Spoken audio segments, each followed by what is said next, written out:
It's time to feel the rage. Welcome to Film Rage, where we talk movies in theaters, streaming, and classic films as well. Directors and actors beware, as you cannot hide from the rage. My name is Bryce, and I'm part of the Film Rage crew, which also includes Jim. Hey there, Jim. Hey, Bryce. And Murray must be mad at us for something, because not only is he not here today, but he literally sat on the other side of the theater at a screening that we were at when we were the only three people in the theater. What is going on with Murray? I don't know. You know what? And he actually didn't sit in the front row, which he normally does when he's not sitting with us. It was one row below us. One row below, but on the other side. It's like, what's going on? What did I say? I'll explain this later, to be quite honest. Fair enough. So with the introductions out of the way, let's rage on. Oh, thanks to all who've been supporting us. If you love our independent podcast, please like, subscribe, and share, and give us a 5-star rating on your listening platform, or support us and join the Film Rage community by joining our membership at buymeacoffee.com/Film Rage YYC. If you cannot commit to a movie rental membership, then you can do a movie rental only and not a membership. And dare us to see a terrible movie, which we will if it played in cinemas anywhere in the world. And that's enough of that. Let's get to raging. But first, here's a word from our sponsor. Hey Bryce, what are you doing tonight? I'm going to my favorite cinema, Canyon Meadows Cinema, to see the best second-run movies at the best price. What? How inexpensive are they? Regular price is $5, $5. Regular price is $5.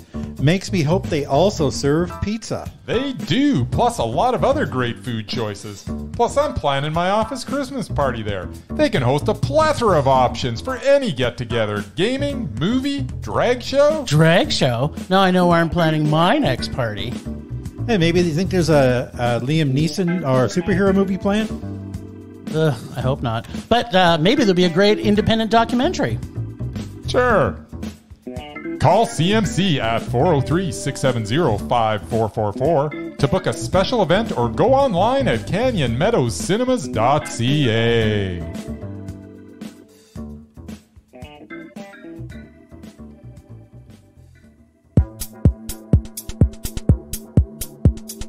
don't know about you, but I'm kind of feeling that our music is just super funky awesome. It's good. It's good grooving music. You could be driving along in your sports car with your top down, cranking this up, listening to Film Rage. Or you could just on be the speedway, reviewing some movies to it. That's right. You could do that. You could listen to us and then decide not to see some movies. Yes. What movies did we, fortunately or unfortunately, get to see? Well, sir, last week? We saw Missing. Yeah. We did. So Missing, and this is going to be shocking to you. Shocking to me, or yes, no, to you, general? To you personally. Oh, well, okay. Missing was a confusing mess of a movie. I had no idea what was going on. We got to watch Storm Reed as June Allen solve the mystery of her missing mother by typing away on her computer. The whole film is screenshots that left me scratching my head. We got to read a lot of text messages that had a bunch of nonsense words that don't make any sense. Some of it was comprehensible, but then some gibberish would get typed at the end. What is LOL or LMK or QVW or KSILF or whatever other nonsense was on the screen? How could anybody follow this? I don't even know how to review this, as I was literally completely lost. How is watching someone surf the internet a movie? Maybe I'll make my own movie and set up a camera to film me purchasing some music online or doing an online continuing education course. That would be about as entertaining as this was, only my movie would actually make sense. I don't even think a lot of what I saw was even a thing. Anyways, this wasn't for me. Perhaps if I had any idea of what was happening, it would not have been a rage for me, but that is exactly what it was. It was a rage. I was lost. I don't know what was going on. I know. How is this a movie? Type. What are we watching? Well, let me tell you what, and then we can talk about it. All right. Before watching this movie, for all those who are listening to us now, I highly suggest you accept all the updates and agreements put in place by Google. Okay. Now that our disclaimer is officially informed, we can now proceed. This was this was for the most part an interesting YouTube Google training session. Okay. And it's probably the best Google YouTube training session that I've ever seen. I'm pretty sure they did not miss hitting every single feature that Google has to offer, except for maybe one. Google has a secondary security approval process, which they failed to feature. Perhaps it was put in place. Yes, it was very convenient. Perhaps it was put in place after this movie, because if they showed that feature, this movie would have been a lot shorter. I have to admit, they did a pretty good job of the cat and mouse by only using web, phone, and tech features. The downside is I look at my phone and my computer all day at work. I don't like an entire plot of a movie done in those same devices. I mean, I could get picky about the predictable outcome or a lot of the gaps in some of the technology, but then we wouldn't have got this movie. I did feel sorry for Bryce. As I'm watching it, I knew he was completely lost in this movie. Almost every single thing that was happening, he was confused. But that is, for me, what kind of made me enjoy this just a little bit more. Everybody should have to watch it with me beside them. That's right. If you're going to watch it, this just brings you that much joy, watching Bryce's face almost every 5 seconds or turning and going, what does that mean? What does that mean? Can you translate that? But Joaquim de Alameda was by far the best thing in this movie as Javi. Javi. Yeah, he was the best. He was. I have to be honest, this type of movie that is basically a movie shot on someone's computer or CCTV or phone or backup camera on every single shot of this film is a type of movie that I don't really enjoy. Did I think this was done well with the technology that they used? Absolutely. Will teenagers and 20-year-olds like this film? Probably more than me. Absolutely, definitely. Did I hate everything about this? No, especially not seeing the movie beside Bryce. That in itself almost made it a mondo. I was not surprised by one thing in the entire movie, and you can even ask Bryce, as he heard me predicting the entire movie as it unfolded. But because of Javi. Sorry, it's Espanol. It's Espanol. Javi. Yeah. The J's are H's. Yes. Because of Javi. So good. And it was a pretty good depiction of how this could potentially have happened. It gets a meh from me. But I want to make this very, very, very clear. This is not a type of movie that I enjoy. I don't mind subtitles, but I don't really want to watch somebody interact with their phone and their computer for an entire movie. And that's really what it was. There was not... And type nonsense. They're not even words. Well, and there's so many shots that it's just like, does she just live with her camera on 24/7? She must, right? Yes. Like, I'm just thinking, is that the society that people live in now? Like, I know everybody's recording everything all the time, but do people actually, when they go on the internet, we're recording this, they have their camera? Yeah, but that's because we intentionally planned it that way. Oh. I mean, does she just wake up in the morning and start looking at her computer and goes, well, you know what makes working with my computer better is seeing a monitor of myself doing things, because that's the viewpoint that we got to see pretty much through the entire movie, is her sitting at her computer, or whenever they would cut this I think the technology that they did this with, I thought this was pretty well done, because even when they would go from one space to another, or when she went out into the car, instead of them saying, okay, well, now you don't have any way of showing anything, she doesn't have her phone. And so what do? They show the backup camera. So all the edits were put together. Like, it's like you could kind of guess this was probably done during COVID, I'm guessing, because they didn't really have to worry about anybody being around anybody. Yeah, I didn't like it. Right? Yeah, no, you didn't. But the funniest thing was we get out of the cinema, and it was almost like an evolution. Bryce looks at me, and he's like, I didn't get that. I don't understand any of that. And then Murray comes out, and Murray turns to me, and he's like, "Hey, I got half of that." He looks at you, he's like, "I got more than him." And I definitely know I didn't get more than you, because every single thing in the movie I was following, and there was some pretty clever things that were done in it, but it's just, I don't know. I think this is for an audience. This is for like a TikTok audience, or it's for a younger audience, because it's a younger character pretty much taking care of everything. And yeah, it's not what you originally really call a movie. It's like just clipped together CCTV footage. So I heard a rumor that you got a Murray comment about this movie. I do. I'm going to save the Murray comment for the Murman Minute. Oh. And I'm going to review both. I'm going to quote him directly. So in the Merman Minute people, that's exciting. You'll get to hear the wisdom that is Murray. That's what's known as a teaser. And you will get to hear his ratings from these two films. Very exciting. Very exciting. I'm keeping you in suspense. Yes. Very exciting. All right, what else do we see? That was missing. Now we're going to talk about Son. The Son. My son?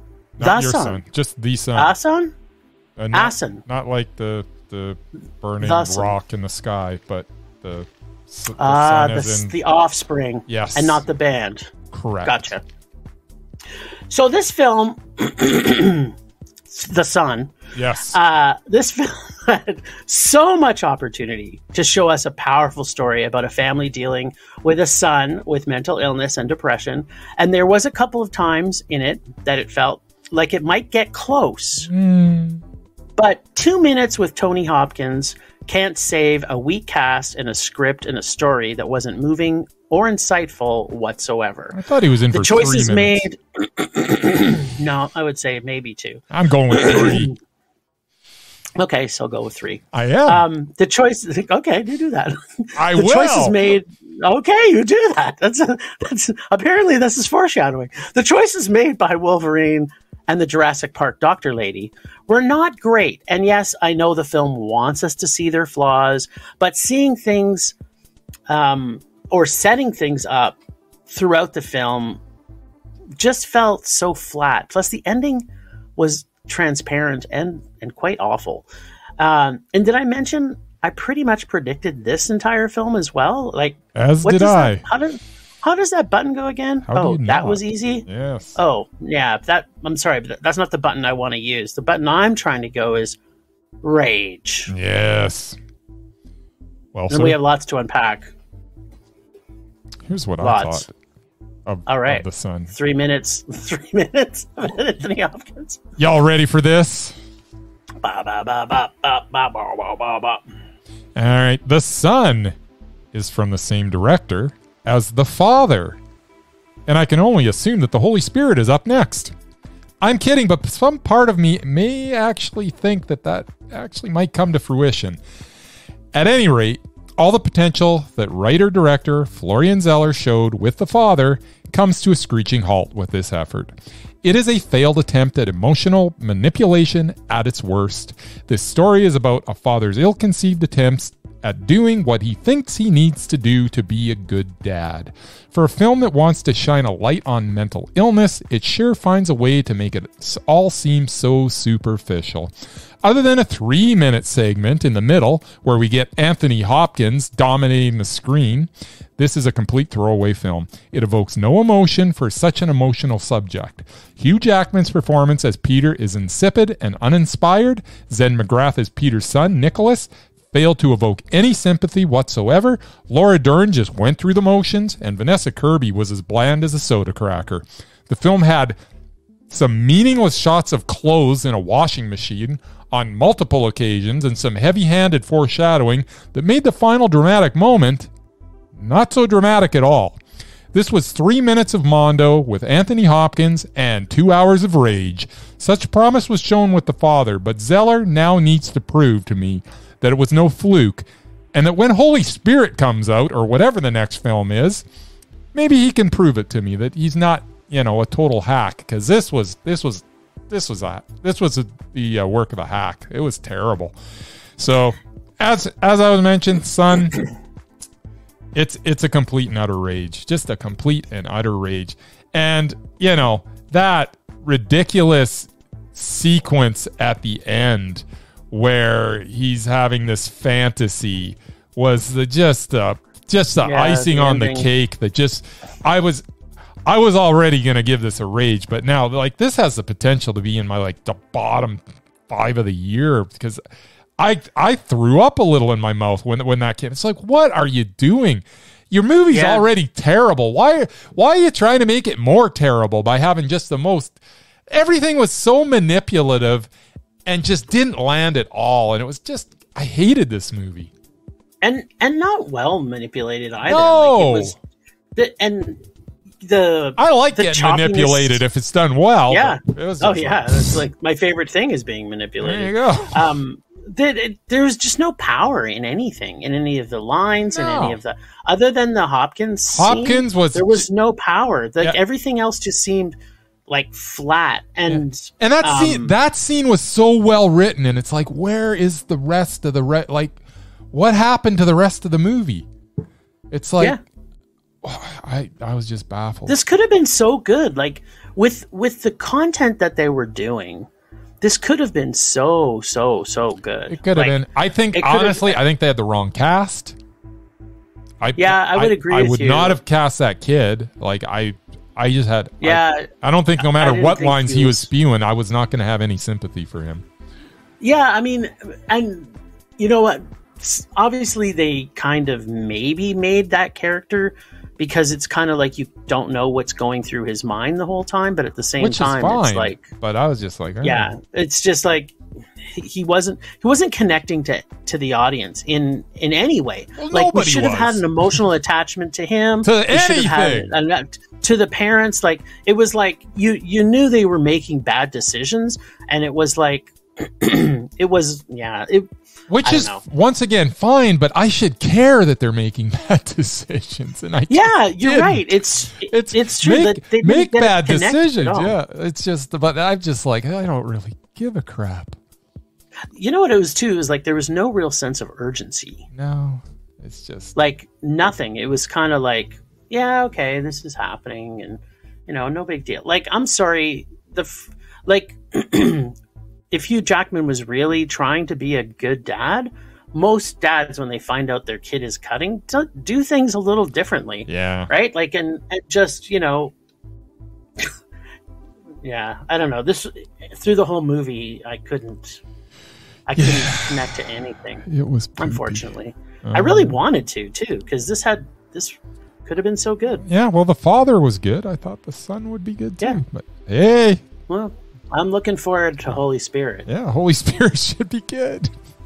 Or maybe it's going to be evil spirit. If it comes out as the Holy Spirit, I'm going to laugh my ass off. Yeah. Well, I think it might. I really do. The grandparents. I don't know, maybe. I don't know. Who knows? Father. What is... Yeah, it does kind of make sense. Whatever it is, Father, Son, and Holy Ghost. Hope he bottled whatever he did with the father, and he opens up that bottle for his next script, because this maybe he just needs Olivia Colman in the next movie. Well, that always helps. I mean, if Olivia Colman's in here, she could have brought it to him, man. Just for being her. Quite possibly. Yes. Rage!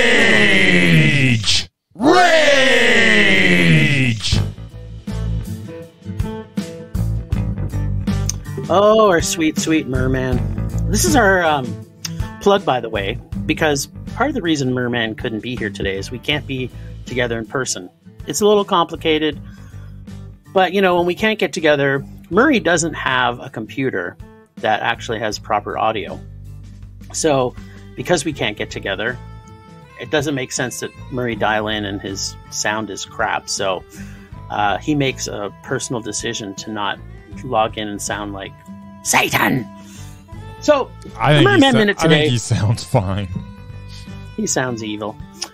Yeah, but he's his computer that he had been using is dead now, so it doesn't work. So here's a direct quote from the Merman for the Murman Minute. Both of these films were meh, though I imagined I enjoyed the second one more than Heckle and Jekyll in the back row. And then he did a winky angry face emoji. Did we disturb his enjoyment of the sun? Yes. You know, Murray's biggest complaint in the movie is that he can't have a perfectly silent cinema like he would at home in his own house. And every time anything happens, like a drop of popcorn drops, he looks over his shoulder, or if somebody, shuffles in their seat, he looks over, and I'm just like, that's part of the movie experience for me. But, Bryce and I were extremely annoyed. Well, that's the whole thing. I'm with Murray. I want that theater to be absolutely silent, but if it's that bad, something has to be said, especially if it's just me, you, and Murr in the theater. Well, that's my thought. I was talking extra loud so he can enjoy my comments. Yeah, me too. I was doing it too, hoping that he would hear it. Exactly. But apparently, we wouldn't have to talk so loud if he wouldn't have sat on the other side of the theater. Exactly. That's my point. Yes. And you know what? But it's just one of those moments of Murray that makes us love him that much more. Yes. All right. Well, that, as they say, is that. Temperature rising. Vision blurring. Rage taking over.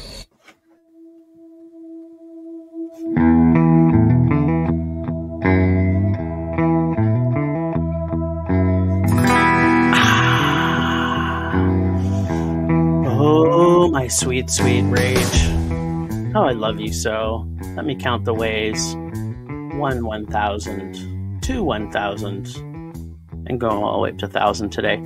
3, 1,000. No, you're not. I guess that's only just 3 1,000s. So, it's not very... I think this is the first time I've ever raged about this.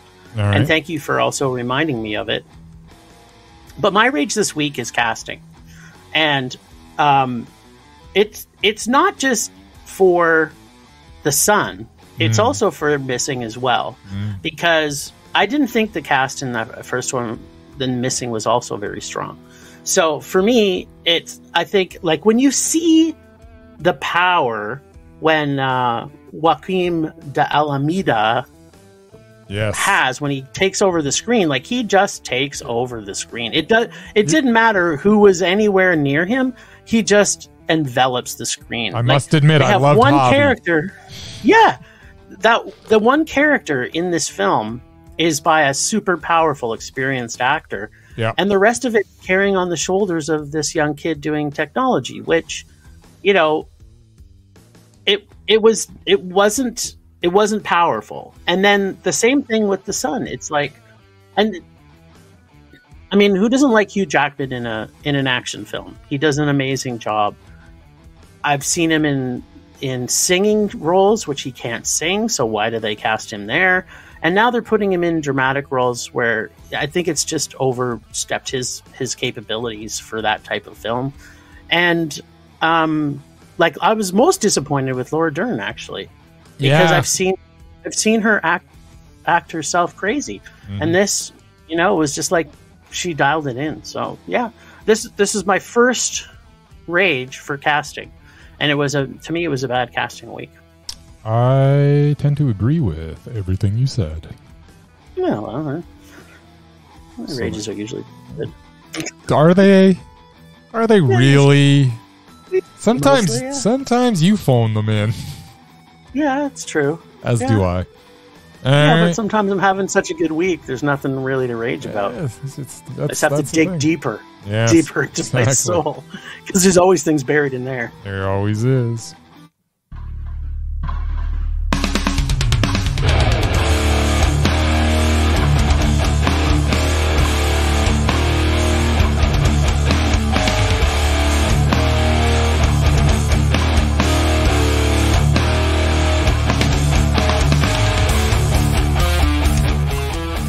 Okay. My rage is 3 films that were on my Rage 5 Worst Films of 2022 got nominated for multiple Academy Awards. And even worse, my 2 worst films of the year, Top Gun Maverick and Avatar, Way of the Water, or Way of Water. I always want to put a "the" in there. Who cares? Whatever. They got nominated for Best Picture. Yeah. Wow. They were my number 1 and number 2 worst movies of the year. And their Best Picture? Well, am I that out of touch? Yeah, no, you're not. I don't understand how people could watch those movies and say Best of the year? Like, I understand people if someone liking it, yeah, fine, I can get it because of the technology, maybe, or the action. If you like planes, it's good. Or if you like lots of stuff done underwater with children doing stuff, maybe. But like the story is not like it's not a great written. Neither one of them are great stories. I already saw Star Wars. I didn't need to see Star Wars on Earth with planes. Yeah, dude, it's true. And there's too many sequels for that one too. Exactly. Anyway, so like there should be no sequel that ever gets, like, if it's a sequel, it's not allowed to be nominated. Because if the original movie was not good enough to be nominated, other than for technology, which I think that's the only thing Avatar, the original, won for. There's no way in hell that the second one should win anything, but that's me. So long story short, they need to blow up the Academy and start over. That's my rage. Yeah, the Academy, to your point, like, of all of the Academy is held in such the highest regard, and when you find out how these things actually win, it's the most ludicrous thing I've ever seen. You don't even have to have seen the movie, and they still get to vote. Yeah, like, just because they're part of the Academy, they're allowed to cast a vote. Like, that is the stupidest thing I've ever heard in my entire life. It just totally negates any level of professionalism in actual, like... Yeah, you should have to answer a questionnaire on all the movies. Yeah, like, you should be able to pass a test. What was this movie about? Who was in it? Like, if you didn't see all the movies that were nominated, then you don't get the vote. Because how can you pick the best if you didn't see them all? And yep. Yeah, no, I'm totally on board. Like, I mean, sure, you don't have to be there to nominate it. I mean, that's obviously another committee. They might have had to see every movie in the world, because otherwise, how could they just nominate the ones that they picked? Okay, if you say so. Well, but think about it, right? Yep. Like, how many foreign films? Like, you talked about your list from last year. My top 10, like, most of them weren't even in theaters very long. Like, they weren't even ones that most people saw. Yeah, because a lot of them were 1 week and done. Yeah, or we saw them in the festival. Yeah, circuit, or one night. And so why aren't these films being? Yeah, the award show is frustrating. There's only one award. Well, technically 3 that really matter to us. Yes, and that's the Film Rage Awards. There's only one from each of us. Indeed. Rage subsiding. Pulse slowing. Anger fading.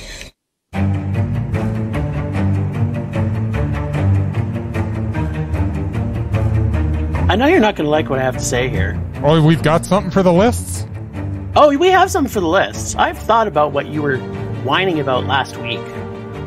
I don't remember me whining at all last week, but go on. And you specifically said, I don't want to watch 8 Kelsey Grammar movies. And I'm saying, you know what, bitch? We're watching 8. Well, maybe not 8. We only have to watch 4. And potentially less. Okay. Because we only have to watch every other one. Yeah. Okay. We're making this How many list, do we even know that... Watch them. Have you done the research? Do you know that they've been in theaters? Do you...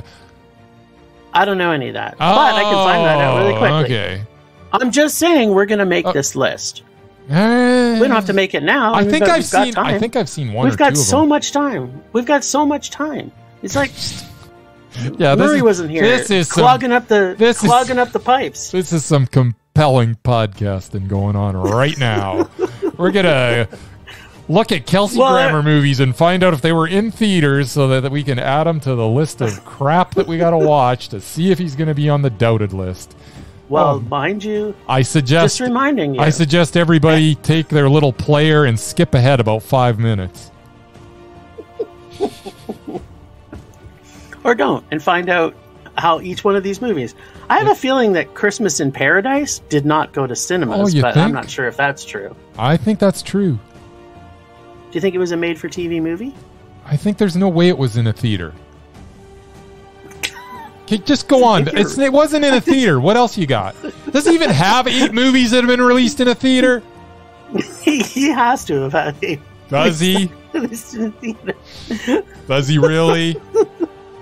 Maybe. You know what? It's true. I don't really want to look at this today. Yeah, this is a lot of work. I'm already sad. This is a lot of work. Okay. But let me tell you, people, for next week, we will be watching a Kelsey Grammar movie. Fine. Bryce is going to find it. We'll get this all together offline here, and but you know come what? up with a list where they've been released in theaters. I'm sure there's 8 of them because I think he's been in 9,000 movies, 8,900. Yeah. Oh yeah. 92 of them are made for TV, but yeah. Well, and you know, I think we had a pretty good.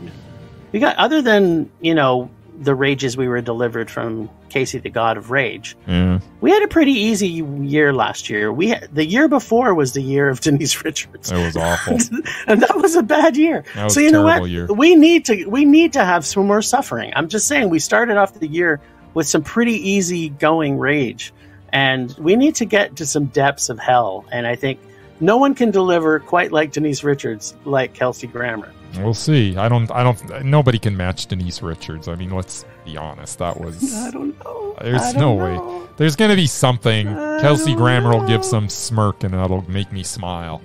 But there's nothing that made me smile in anything Denise Richards was in. Nice. Yeah. All right, sir.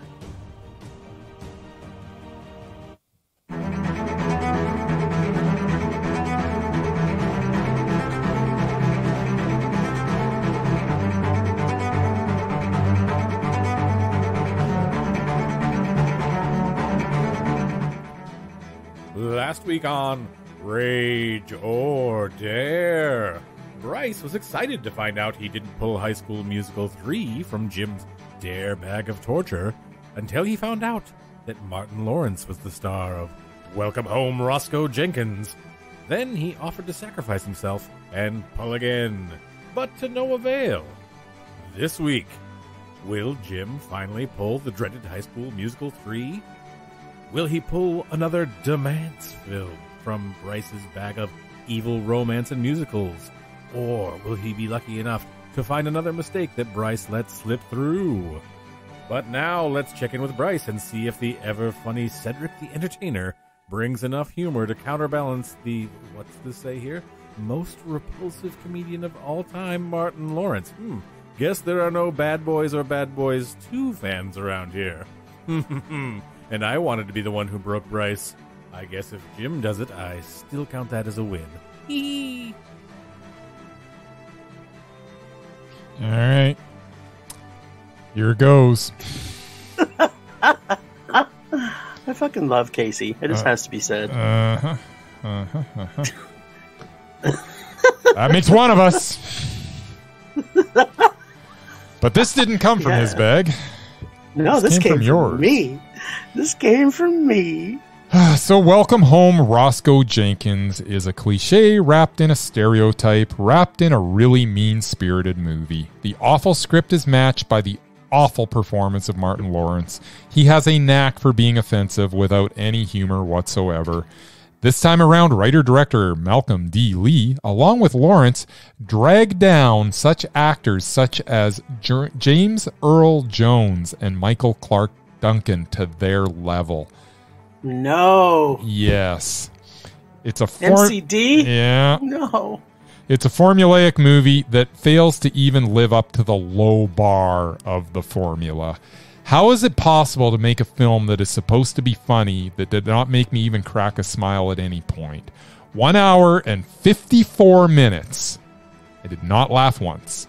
There was lots of eye rolling and some uncomfortable squirming, but no laughter. I will never understand why Martin Lawrence has a career. This was just like everything else the man is in. Unwatchable dreck.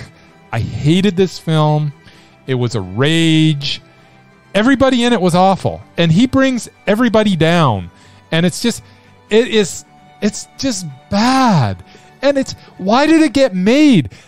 We've seen the movie of the kid that got famous and then comes back to his, hometown to spend time with his family that he hasn't had any in touch with in like 10 years because he's been off being a superstar. And it was just garbage. Garbage.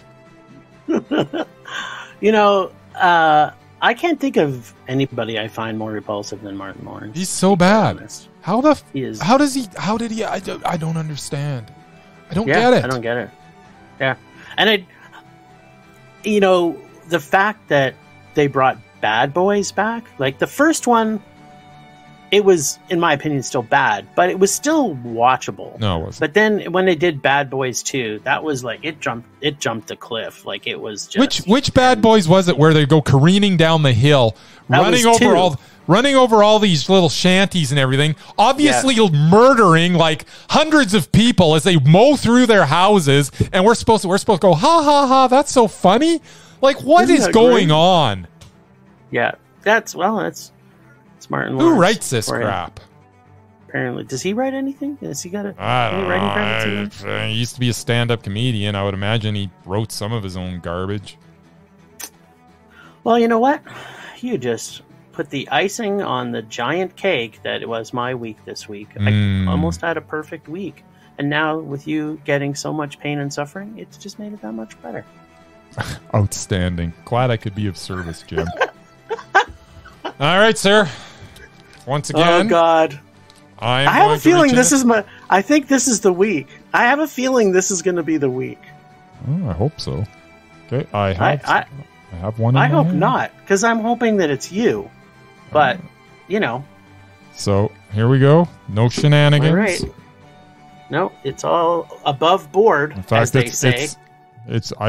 All of mine are all folded up so you can't even see what they are. For crying out loud. It's not? It's not High School Musical 3. Damn, I'm lucky. See, this week just keeps getting better. It is a 1997 classic comedy. All right, 1997. I believe it stars Fran Drescher. What do you think? I love Fran Drescher. Who doesn't? The Nanny. Yeah. All right, well, what's it called? It's called The Beautician and the Beast. Oh, yeah. Didn't you already dare to see this once? No. Otherwise, it wouldn't be in my bag. Sure you did. Well, why have I seen this? Recently? I feel like I have. I have a feeling you dared me to see this already. Something tells me. How did it get in my bag again? I don't know, but if I have watched it before, this is going to be a pretty easy week for me because I just have to pull out my review from then. Well, can't you go onto the computer and type in The Beautician and the Beast? Don't you have all those on there? Yeah. Just see if you did. Now I'm curious. Nope. No? For sure? Nope. It's not in there. Maybe it was before we started recording, but you know what? Doesn't matter. I know I've already seen this, so I can't wait to see it again. Fran Drescher. I love Fran Drescher. She's hilarious. Yeah. I can't even do her justice. We're both terrible at that. She's so funny. Her laugh. Yeah, actually, this is actually disappointing me because I know it's bad, but I don't know. It's probably not going to be. It's not going to be like Martin Lawrence bad. Yeah, well, and it's also has Fran Drescher. I mean, she's hilarious. Yeah, she can. Well, she was hilarious in Spinal Tap, and she was the best thing in Spinal Tap. What else was she hilarious in? She's good in Spinal Tap. Yeah, so I mean, if she's good in Spinal Tap, she's good in everything, yeah, right? She's not though. And she was also. But she was good awesome as Eunice in Hotel Transylvania. I don't know what that means. That's what she played a movie, and she was in it. Yeah, you're just talking jibber jabber. She does one of the main characters. Yeah. Oh. Get on with it. Get over with it. Oh, Fran Drescher. Thanks, Ragers, for listening. Thanks to Extended Film Rage family, who you can find in our show notes. Thanks to Casey, the God of Rage, or the Nerdy Photographer, or the voice of Rage or Dare. Find us on social media everywhere at Film Rage YYC. Check out everything Film Rage at filmrageyyc.com, including our merch site for Redbubble and TeePublic. We are always wanting to make this a raging blast for all listeners, so please comment, like, and subscribe, and send us an email to filmragecalgary@gmail.com. Dare us to see terrible movies to fuel our rage, but no matter what you do, please make us rage. That's it for this week. Rage on! Rage on! John!